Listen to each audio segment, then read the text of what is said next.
Tenemos un tema sobre la evolución. Ya posiblemente lo vieron en internet. Y hace un tiempo alguien me dice, pastor, ¿verdad que es cierto que venimos del mono? No conocía a su familia, no lo podría decir en este caso, ¿verdad? No conozco a su bisabuelo.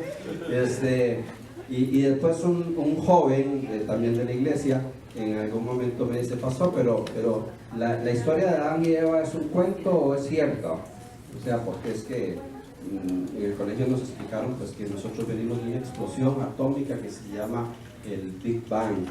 Entonces me llenó de intriga esas preguntas, y porque son temas como que uno los da por sentados, por visto, como que todo el pueblo de Dios los debe tener bien claros, pero a veces es tanta la publicidad que se hace sobre muchas cosas y toda la influencia de la televisión, del internet, de las escuelas, que la iglesia se va quedando como atrás en esas cosas y de pronto nos sorprenden con preguntas y no podemos contestar. Entonces, orando a Dios, digo, Señor, yo quiero presentar este tema sobre la evolución, de dónde venimos, cómo estamos, dónde estamos parados. Porque dependiendo del concepto que usted tenga de Dios, así va a ser la relación con Él. Si usted cree que en un Dios de fantasía, su relación con Dios va a ser una relación de fantasía. Si usted cree en un Dios real, la relación con Dios que usted tenga va a ser una relación totalmente real. Entonces, dependiendo del concepto que yo tenga de Dios, así va a ser mi relación con Él. Entonces, muchas veces nuestra relación es muy floja, muy liviana, muy superficial. Y eso hace que nuestra vida cristiana sea una vida totalmente superficial. Y muchas personas dicen, ¿por qué es que yo no tengo una vida de victoria, como dice la palabra de Dios? Bueno, muchas veces porque tenemos un Dios muy superficial. Dios tiene una característica muy importante. Le preguntaron a alguien, ¿de qué tamaño es Dios? ¿De qué tamaño es Dios? Y esa persona sabiamente dice, del tamaño que usted decida. Del tamaño que usted decida. Usted puede tener un Dios pequeñito, que apenas le alcance para comer y respirar, y ese va a ser su Dios. Ese va a ser el tamaño de su Dios. Pero conforme usted avance en fe y crea en Él y le conozca, usted va a tener un Dios cada vez más grande y cada vez más poderoso. Entonces, aunque todos tenemos el mismo Dios, no todos tenemos los beneficios del mismo Dios, porque nosotros ponemos el filtro que se llama fe para creerle. Hay personas que le creen a Dios tan poquito, por eso es que viven tan poquito con tan poquito. Y hay otros que le creen a Dios más de la cuenta y viven bajo la bendición y la protección de Dios. En el Salmo 100, del 1 al 3, dice, cantad alegres a Dios, habitantes de toda la tierra. Servid a Jehová con alegría, venid ante su presencia con regocijo. Reconoced que Jehová es Dios. Él nos hizo y no nosotros a nosotros mismos. Pueblo suyo somos y ovejas de su prado. Y esa frase, Él nos hizo y no nosotros a nosotros mismos. Si realmente la humanidad entendiera totalmente eso, se imagina la cantidad de cientos de miles de dólares que nos hubiéramos ahorrado tratando de investigar quién nos hizo. ¿Sabe cuántos millones de dólares podría estar gastando la NASA, las universidades, investigando a ver de dónde venimos? Presupuestos que le podrían solventar el hambre a un país entero, dedicados únicamente a la investigación. ¿Quién nos hizo? ¿De dónde venimos? Si le hubiéramos creído como raza humana a Dios, Él nos hizo y no nosotros a nosotros mismos, toda esa platita lo hubiéramos ahorrado, lo hubiéramos aprovechado para que el mundo estuviera mejor. Pero ¿por qué no le creemos a la palabra de Dios? ¿Por qué cuando yo quiero saber quién me hizo, decir, pues Dios me hizo y punto? Porque hay un aspecto que se llama fe. Y la fe, yo sé que posiblemente todos lo podemos definir como la certeza de lo que no se ve y la convicción de lo que se espera, pero la fe es algo que el ser humano decide ponerlo en un lugar o en otro. Usted puede tenerle fe a Dios o le puede tener fe a una teoría, pero tiene que tener certeza y creerle a eso.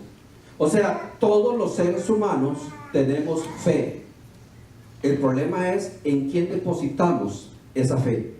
Porque todo lo que vamos a ver hoy tiene que estar viendo con fe. Dice Hebreos 11: por la fe entendemos haber sido constituido el universo por la palabra de Dios. ¿Cómo se construyó el universo? Por la palabra de Dios.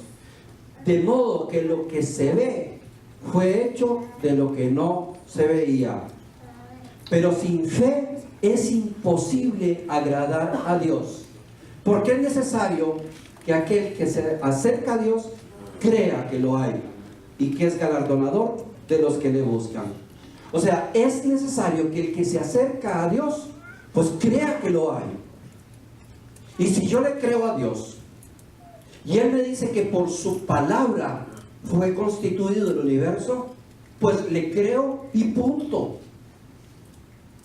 Si yo le creo a Dios y Él dice que Él me hizo y no nosotros a nosotros mismos, pues le creo a Dios y punto. Pero si no le creo a Dios, voy a andar toda mi vida dando vueltas, investigando, averiguando cómo es que existo, cómo llegué y cómo se hizo todo esto. ¿Y sabe a qué nos va a llevar eso? Al desconocimiento, que es lo contrario de la fe, al ateísmo o a no creer. La ciencia, nosotros no podemos desconocer la ciencia como uno de los grandes beneficios que Dios puso para nosotros mismos. O sea, la ciencia no es mala por sí solo. Gracias a la ciencia hemos podido descubrir tantas enfermedades. Ayer veíamos una película, mi esposa y yo, y era de los años 1800, y a un niño lo mordió un perro con rabia. Y si en este momento a uno lo muerde un perro con rabia, lo que hace uno es irse al hospital rápido, ¿verdad? Nadie se va a poner de duelo ni de luto, porque ya está controlado. Pero en ese tiempo toda esta familia está desconsolada porque era una enfermedad mortal. No hallaban qué hacer, no hallaban qué doctor conseguir. No, es que la rabia es una enfermedad mortal, no tiene respuesta, no se puede hacer nada. Y la gente lo mordía el perro y se moría. Bueno, gloria a Dios, gracias a la ciencia se descubre que no era una enfermedad mortal, que habían formas en las cuales se podía atacar esa enfermedad.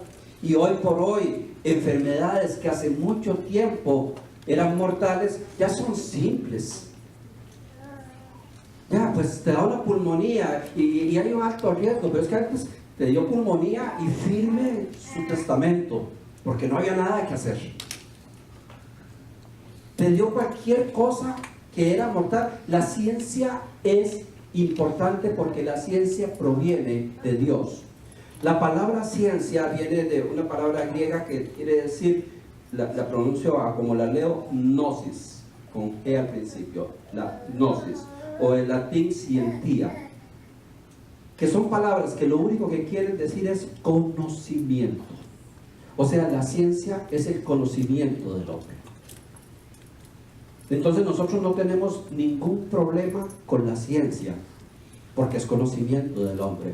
El problema es cuando la ciencia comienza a cuestionar a Dios. Ahí sí tenemos problemas. El problema es cuando la ciencia comienza en su soberbia a irse en contra de la verdad de Dios y a confundir a los habitantes de la tierra para que dejen de creer en Dios. El problema de la ciencia no es el conocimiento, es la arrogancia del hombre de desafiar a Dios. Y quiero hablar de una historia que la encontramos en Génesis 11:14, que es la historia de la Torre de Babel. Yo creo que todos posiblemente hemos escuchado en algún momento la Torre de Babel. Y leo para ustedes. En aquel tiempo, todo el mundo hablaba el mismo idioma. Cuando salieron de la región oriental, encontraron una llanura en la región de Sinar y allí se quedaron a vivir. Un día se dijeron unos a otros: vamos a hacer ladrillos y a coserlos en el fuego. Así usaron ladrillos en lugar de piedras y el asfalto natural en lugar de mezcla. Después dijeron: vengan, vamos a construir una ciudad y una torre que llegue hasta el cielo. De este modo nos haremos famosos y no tendremos que dispersarnos por toda la tierra. Pero el Señor bajó a ver la ciudad y la torre que los hombres estaban construyendo y pensó: ellos son un solo pueblo y hablan un solo idioma, por eso han comenzado este trabajo y ahora por nada del mundo van a dejar de hacerlo. Es mejor que bajemos, confundir su idioma para que no se entiendan entre ellos. Así fue como el Señor los dispersó por la tierra y ellos dejaron de construir la ciudad. En ese lugar el Señor confundió el idioma de todos los habitantes de la tierra y de allí los dispersó por todo el mundo. Por eso se llamó Babel. En este pasaje encontramos los tres grandes pecados del hombre que a través de la ciencia quiere desafiar a Dios. Lo primero es la desobediencia. Estamos hablando de la humanidad cuando estaba empezando, los primeros centenares de años de la humanidad. Ya había un pueblo enorme y el Señor en Génesis 9:1 le había dado una orden a todos los hombres y les había dicho: crecer, multiplicar y ser esparcidos por toda la tierra. O sea, había un plan de conquista. Ustedes van a crecer, van a multiplicarse y se van a esparcir por toda la tierra. Y cuando leemos los hombres de Babel, cuando tuvieron una idea, dice: vea, hagamos una torre que llegue al cielo, tan grande que llegue al cielo, a ver ¿dónde es que está Dios? Y como vamos a estar juntos con un monumento tan grande, pues vamos a hacer que no seamos esparcidos, porque dice la palabra de Dios que dice: así no podríamos ser esparcidos. O sea, la intención de la Torre de Babel y de la ciudad, que realmente era toda una ciudad, era ir en contra del mandato de Dios. El Señor les dijo: ustedes se van a esparcir por toda la tierra, pero ellos construyeron una ciudad para decir: así no nos vamos a esparcir. El primer pecado del hombre es ir en contra del plan y la voluntad de Dios. El primer pecado de nosotros es decirle a Dios no cuando Él dijo sí, o decirle sí cuando Él dijo no. El Señor simplemente le dice: ustedes se van a esparcir por toda la tierra, y el hombre dice: no, construyamos una ciudad tan grande para no tener que esparcirnos. El segundo pecado es la arrogancia. Dice: hagámonos famosos. Hagámonos famosos. O sea, que la gente diga: es que la gente de Babel llegó al cielo. Yo no sé por qué, pero si la Unión Soviética llega a la luna, los Estados Unidos gastan y lo que sea para llegar a la luna, y los chinos también, porque hay una arrogancia para hacerse famoso, para ser el más poderoso del mundo. Y ahora ya la luna la conquistaron o llegaron. Ahora el asunto es Marte. Y si los chinos ya casi van a Marte, los de Estados Unidos están desesperados a ver cómo llegan. Los soviéticos, los alemanes, los ingleses, hay una competencia en el mundo por llegar a ser los más grandes, los más fuertes, los más famosos. Bueno, ese fue el pecado de Babel. Hay personas que quieren llegar a ser el más grande. ¿Por qué? No saben por qué. Bueno, porque hay un pecado original de nosotros, y el último gran pecado de ellos es desafiar a Dios. Hagamos una torre tan alta, que lleguemos a donde está Dios. El balcón, a ver si es cierto. Cuando usted ve la historia de la Torre de Babel y la compara con la situación actual, son los mismos principios que tienen en vida tan complicada a la raza humana. ¿Qué ganamos nosotros con que se descubrió que hace 1500 millones hubo agua en Marte? ¿Qué ganamos nosotros? ¿Qué ganamos los seres humanos? Pero ¿sabe que gracias a esos viajes han despedazado prácticamente la capa de ozono? Y hoy hay un sobrecalentamiento y nos estamos asando. Gracias a esa arrogancia y competencia del hombre, hoy estamos nosotros sufriendo un montón de calamidades. Como le digo, hay países que destinan prácticamente una enorme millonada de su presupuesto simplemente para averiguar cosas que si las averiguan, ¿y qué? Ok, descubrimos que hubo agua en Marte, ¿y qué? Ya no tienes que trabajar más. Se acabaron tus problemas. Hoy descubrimos que tal cosa en la luna había ¿y qué? ¿Te va a llegar más salario mañana? ¿Vamos a vivir mejor? O sea, ¿para dónde va la ciencia? ¿Para dónde nos lleva la ciencia? Si no mejora en absoluto, solamente porque quieren descubrir de dónde venimos y dónde estamos. Y nosotros muchas veces nos dejamos llevar por eso. ¿Y saben qué es el verdadero propósito de esas personas? Alejarnos de Dios. Que cada vez le creamos menos. Todos estos entretenimientos multimillonarios, que son multimillonarios, tienen un único propósito: que el hombre deje de creer en Dios. Porque no tienen ningún beneficio alguno. En el año 1800 prácticamente apareció Charles Darwin, un científico inglés, un hombre de origen cristiano, un hombre formado en una iglesia cristiana, y sacó una tesis y escribió un libro que se llama El origen de las especies, y comenzó a decir que todas las especies tenían el mismo punto de partida y que de ahí se iban transformando y transformando y transformando hasta que apareció un tipo de mono, y que ese mono también comenzó a transformarse y transformarse hasta que apareció el hombre. Nada de lo que Charles Darwin ofrece tiene prueba alguna.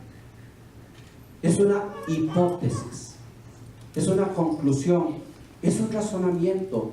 Comenzó a investigar ciertas aves que mutaban, que cambiaban, y pensó que eso era lo que había pasado cientos de millones de años.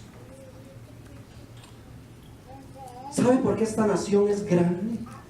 ¿Saben por qué los Estados Unidos llegó a ser la nación más grande del mundo? Porque fue una nación que se estableció en la palabra de Dios. Porque esta nación, como ninguna otra nación en el mundo, puso a Dios en el centro de su desarrollo. ¿Y saben qué hacían los congresistas, los primeros políticos de este país? Cuando tenían una reunión para decidir el futuro de los Estados Unidos, ¿saben qué hacían? Oraban.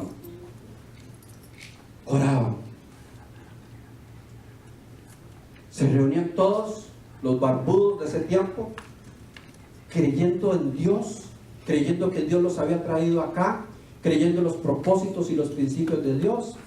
Y decía: hoy vamos a comenzar la reunión del Congreso, todos puestos en pie, vamos a pedirle a Dios que nos guíe y nos ilumine. Eso hizo grande esta nación. ¿Sabe que promulgaron? Y dice: en todas las escuelas no se empieza a estudiar sin orar. Y los profesores de las escuelas tenían que levantarse y abrir su Biblia y leer la Biblia delante de todos los alumnos, y oraban juntos.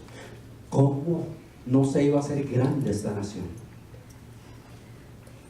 ¿Cómo no se iba a hacer la nación más poderosa, más rica, más fuerte, más bendecida de todo el mundo? ¿Por qué viene Estados Unidos de picada? no se permite leer la Biblia ni orar en las iglesias, en las escuelas, porque hay que respetar a las otras religiones. Donde los políticos se declaran ateos, donde los gobiernos dicen, no, esto no es un estado laico, aquí no nos importa Dios, aquí nosotros no tenemos tiempo para eso. La arrogancia del hombre hundió. ¿Sabe cómo llega a ser un hogar completamente feliz? Cuando tiene a Dios en el centro de su movimiento, en todo. Donde su economía, donde su placer, donde su diversión, donde sus proyectos giran alrededor de Dios.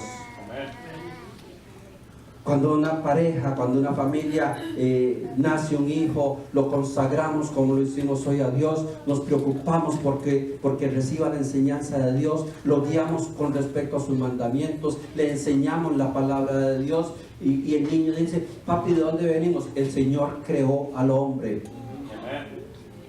Pero es que mi maestra dice que no, que venimos del mono. Pues dígale que le mande una foto de su abuela, a ver cómo es. Porque hoy vivimos una tremenda competencia entre lo que usted le pueda decir a sus hijos en la casa y lo que ellos van a escuchar en otro lugar.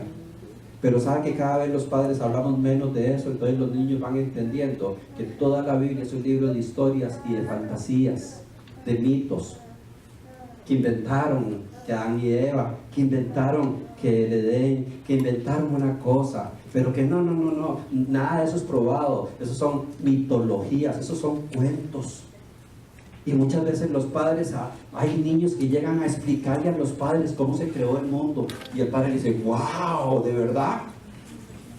Sí, papi, es que hubo una mega explosión y así se crearon todos. De verdad, hijo, y yo no sabía eso, cuénteme más. Y el hijo instruyendo al padre con lo que un ateo le enseñó al hijo. Y muchas veces los padres descalificados porque no tenemos una fe fuerte y profunda en la palabra de Dios. Si decidiste creerle a Dios, créele a Dios y punto. Es un acto de fe. Entonces Carlos Darwin se rebela contra Dios y comienza a decir, no, Dios no creó, eso es una historieta, Dios no creó al ser humano, el ser humano es un bicho que fue evolucionando y ha venido cambiando. 100 años después de esa hipótesis, cuando se celebran los 100 años del lanzamiento de la tesis de Darwin, un científico una gran autoridad,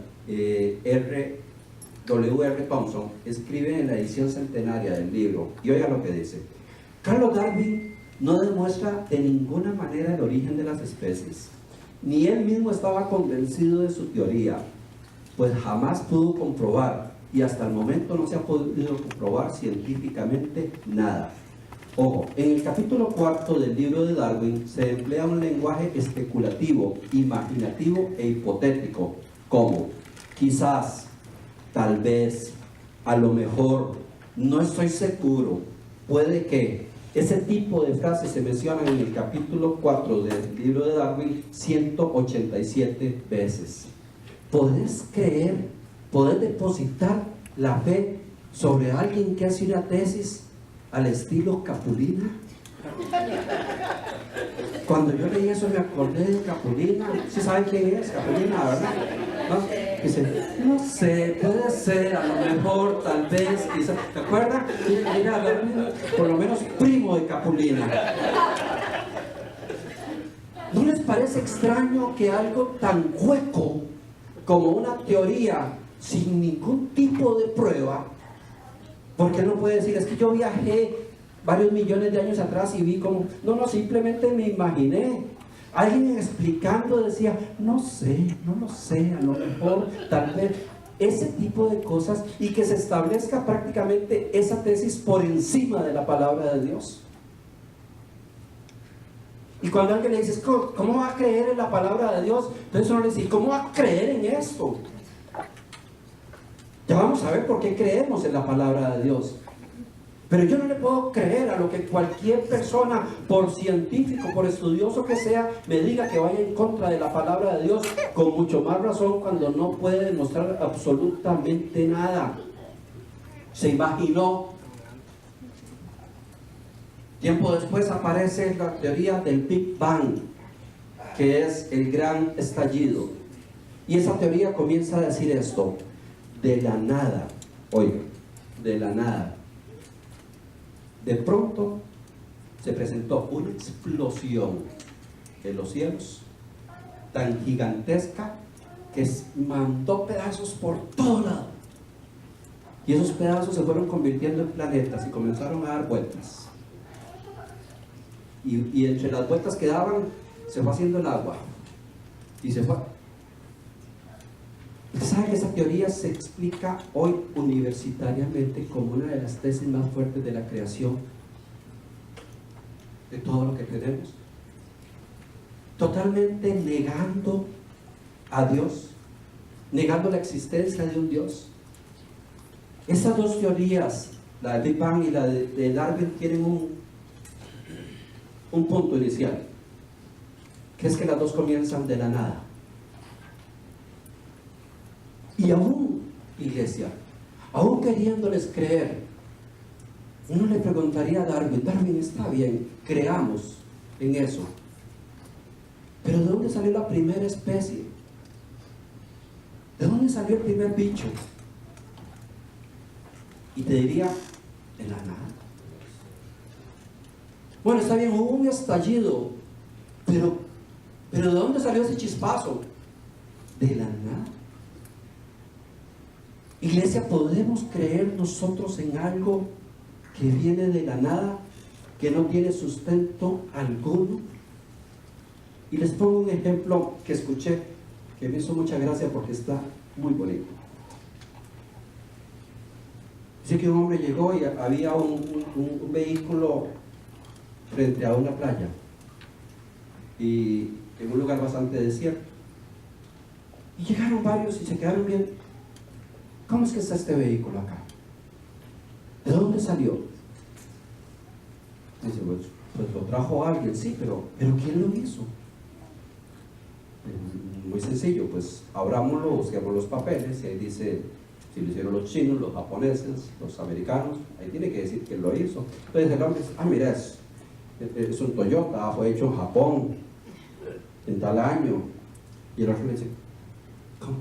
¿Y usted lo vio? ¿Y usted vio cuando lo estaban haciendo? No. Entonces, ¿le puede creer usted que esto fue hecho en Japón? Y el otro comenzó a dudar. Pues yo no sé, eso es lo que dice ahí. Payasadas, todos los carros dicen algo parecido, pero usted no los vio. ¿Saben cómo se hizo este carro? Este carro era una roca que estaba aquí en la tierra, y con el oleaje y la brisa y el sol, esa roca se fue dando vueltas y vueltas y vueltas, hasta que en un momento le salieron llantitas. Ya como comenzaron a moverse las llantitas, hubo una explosión y le apareció el motor. Y ya como funcionaba el motor, se encendió un estéreo, un radio, y la parte de atrás de la roca se fue suavizando hasta que se hizo unos asientos. Y el otro decía: ¿de verdad? Iglesia, nosotros podemos poner la fe donde nosotros querramos, pero el cristiano debe poner la fe en Dios. Y cuando decidimos ponerle la fe en Dios, de ahí no nos movemos ni un ápice. Así la ciencia nos explique lo que sea, porque usted sabe que la ciencia no inventa nada, lo que hace es que descubre las cosas. ¿Qué es descubrir? Quitar la cubierta. Todo lo que descubre la ciencia ya fue hecho por un creador. Las grandes medicinas salen de cosas que están en la tierra, de las plantas, de ciertos animales, de ciertos minerales. O sea, el que tiene la habilidad y el conocimiento de crear una gran medicina, gloria a Dios por él, no la está inventando, la está descubriendo. Ya estaba inventada. ¿Para qué cree usted que existen millones de plantas diferentes? porque cada planta tiene un significado, porque fue hecho por un creador para algo específico. A mí me convenció de esto mi perrito Beto. No hay ningún Beto acá, ¿verdad? ¿Se hay algún Beto? Bueno, perdón. Mi perrito se llamaba Alberto, pero le decíamos Beto. Y una vez recuerdo que vivíamos en una montaña y se enfermó grandemente. Y estaba vomitando y mareado de todo. Y de pronto recuerdo que lo dejamos salir un poco y él comenzó a correr por una extensión de... Y ahí mismo, solito, comenzó a morder ciertas hierbas. Comenzó a morder ciertas... y se curó.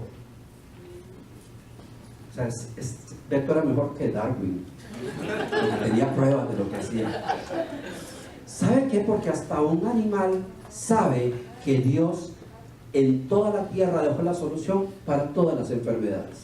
Solo tenemos que buscarlas. Y gloria a Dios por los científicos que las han encontrado.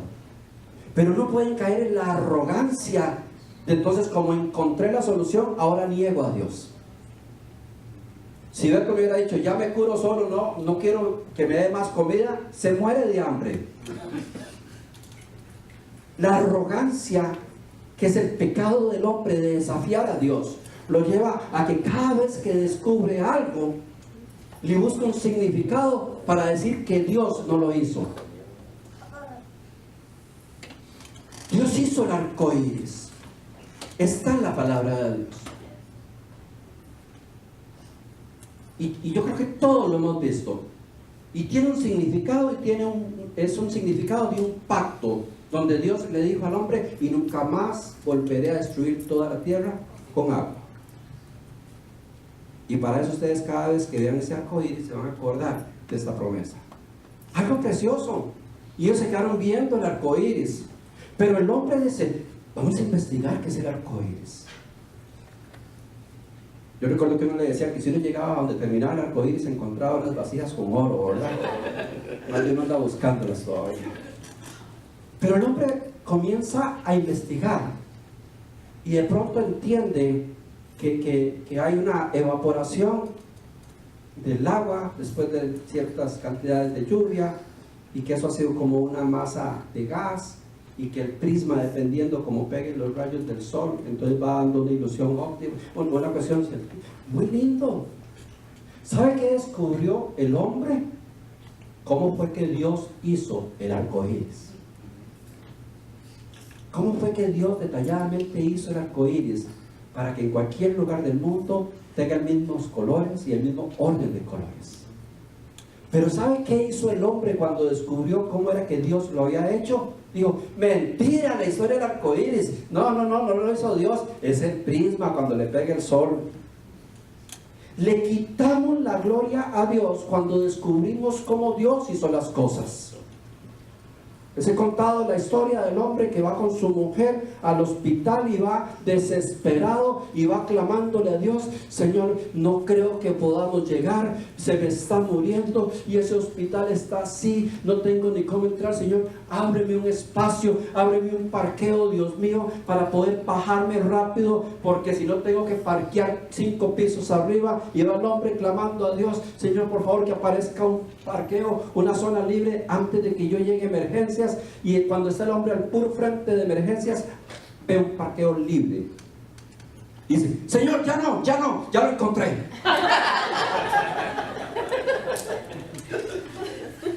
El hombre descubre lo que Dios ha hecho y en lugar de darle gloria a Dios, dice, ya sé, mentira, no lo hizo. Así somos de arrogantes. Por eso es que aunque a uno le parezca casi imposible de creer que haya gente que esté creyendo en cualquier teoría sin ninguna prueba. ¿Quién dice que el mundo puede tener miles de millones de años? Alguien que hizo cálculos. Yo creo que el mundo es más viejo de lo que creemos, pero no podría decir cuánto. Y te aplican métodos científicos que se contradicen unos con los otros. Y leía en una revista científica un día de esos para poder tener más bases, y decía que a una misma roca le aplican lo que le llaman el carbono 14, que es un proceso científico para determinar lo viejo que son las cosas, y a la misma roca dio en el primer dictamen que tenía 7.000 millones de años. Y a la misma roca, en otro momento y en otro lugar, le aplican exactamente y apareció que la roca tenía 460 años. Imagina qué rango de... Son métodos, son cosas que pensamos los seres humanos, cosas que no podemos demostrar, hipótesis que como uno las plantea, otro plantea otra. Yo creo muchas cosas. Yo les puedo decir, sí, yo pienso que deben haber extraterrestres, pero no he visto ninguno. El día que tenga uno en la casa, le digo, sí hay extraterrestres. Vive conmigo ahí. No es mi suegra. Mayra se rió, eso me trae paz. El día que yo pueda comprobar algo y traérselos a ustedes, creámosle. Pero lo que yo más he comprobado en mi vida y les traigo a ustedes es la palabra de Dios. Amén. Es algo que pasa por encima de las hipótesis, que hoy lo tienen con muchas universidades como un libro de cuentos, como un libro de fantasías. Y le digo, ¿usted es tan ingenuo de creer que Dios hizo al hombre? ¿Y usted es tan ingenuo de creer que usted viene del mono? ¿Usted es tan tontito de creer que Dios hizo la tierra? ¿Y usted es tan tontote de creer que usted viene de una explosión atómica de la nada? ¿A dónde está tu fe? Y si está tu fe, no puedes tener el 80% de fe y el 20% de ignorancia. El universo es algo tan perfecto y tan imposible para nuestra mente de entender, porque los pensamientos de Dios son diferentes a nuestros pensamientos. Se sabe que nosotros en este momento estamos flotando en el aire, en un planeta llamado Tierra, que nadie sabe cómo se sostiene, está en el aire,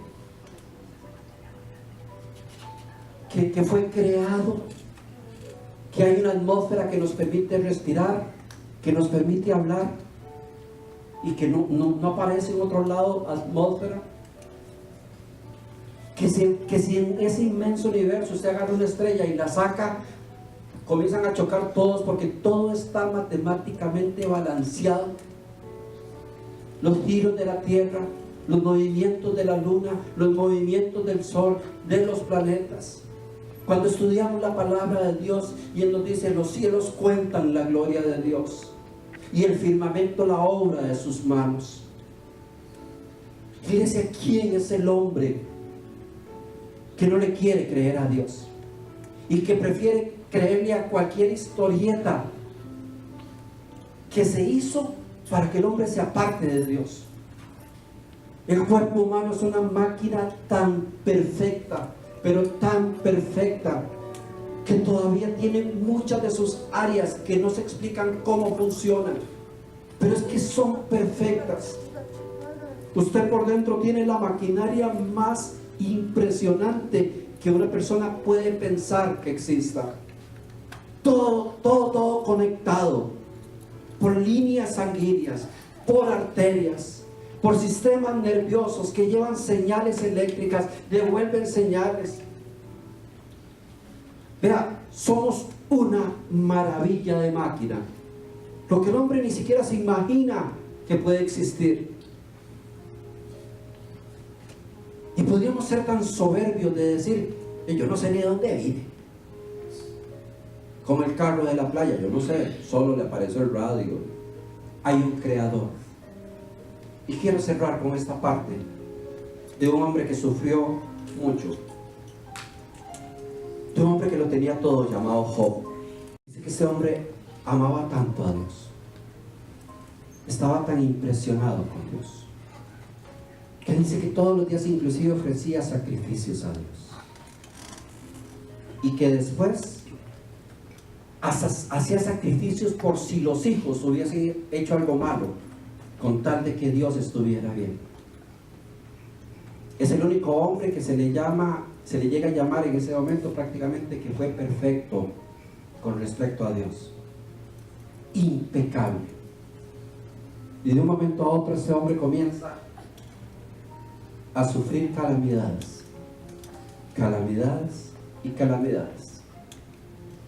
Se le mueren sus hijos, se le derriban sus graneros, se muere todo el ganado, se le quita todo, y comienza una etapa de sufrimiento.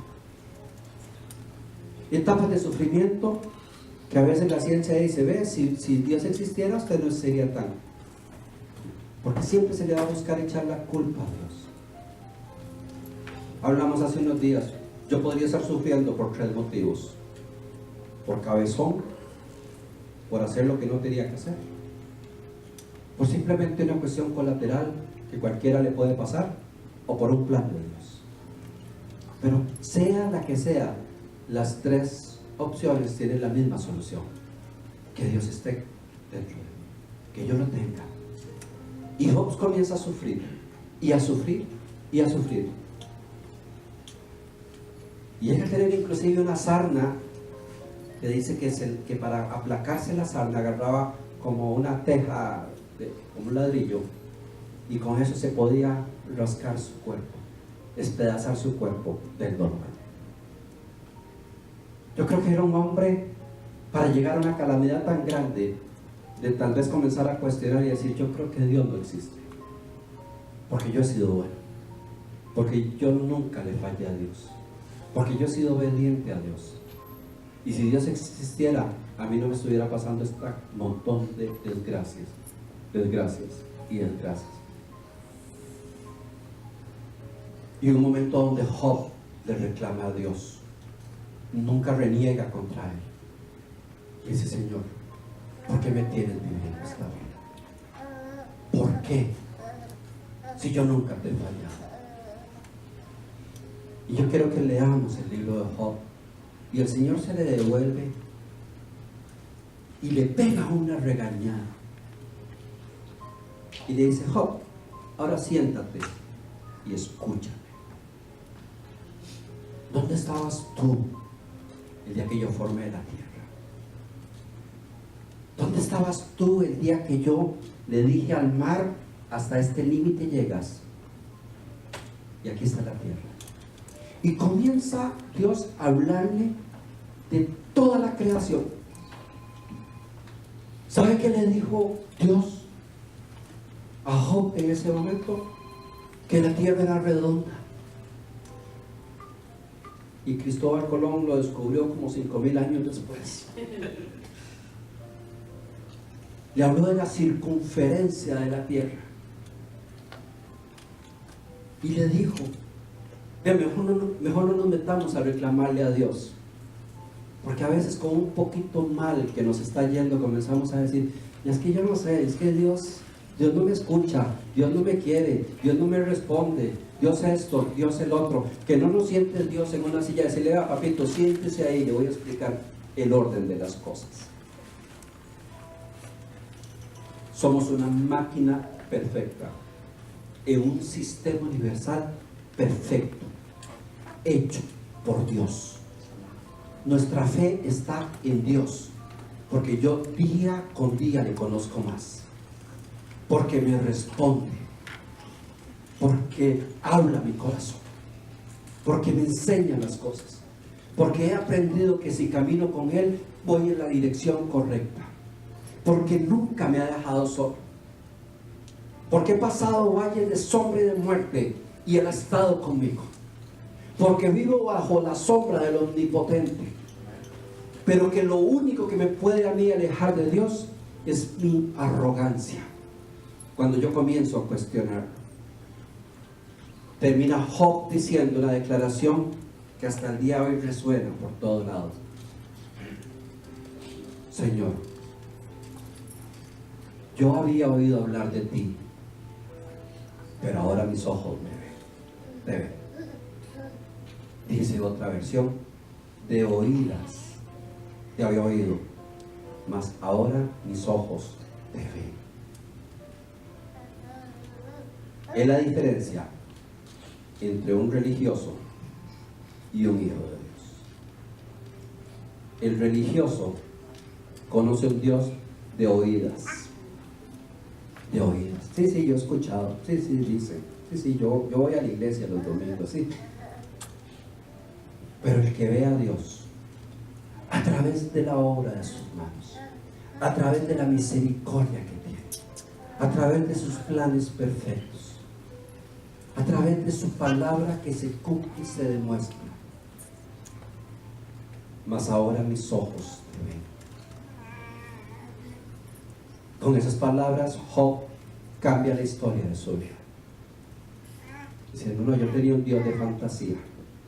Por eso era que era tan fácil creerle a cualquier payaso que me llegara con alguna teoría. Pero yo ahora sé que mi Dios vive. Yo sé que mi Redentor vive. Iglesia, es un día para que establezcamos nuestra fe fuertemente en Dios. Fuertemente en Dios. Que aunque vengan vientos y tempestades, mi fe está anclada en Dios. ¿Y sabe cómo se demuestra la fe en Dios? Cuando le obedeces. Esa es la única forma de darse cuenta si tienes fe en Dios. Cuando le temes. Cuando temes fallarle. Cuando yo estoy en el momento de decisión de hacer lo que a Dios no le gusta. Y yo tengo que decidir, ¿creo en Dios o no creo en Dios? Porque si creo, no me le meto. Todos los días nosotros tenemos pruebas de fe. Todos los días. Demuestra a tu Dios. Demuestra en quién has creído. ¿Es Dios el centro de tu vida? ¿Gira toda tu vida alrededor de Dios? Es que no hay otra forma de ser cristiano que no sea esa. Es que le llegó un hombre al Señor y le dijo, me sé toda la Biblia y la he cumplido toda. Y dice el Señor, qué bueno, pues deshágase de todo y véngase conmigo. No, así no.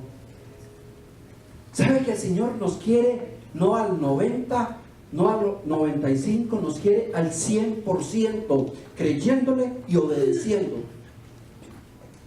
Y ahí es donde se demuestra nuestra fe. No de oídas te había oído, es que mis ojos te ven. Si nos acercamos a Dios de la forma correcta, Él no nos va a dejar solos. Es necesario que el que se acerca a Dios crea que lo hay y que es galardonador de los que le buscan. Póngase en pie, por favor. Gloria a Dios.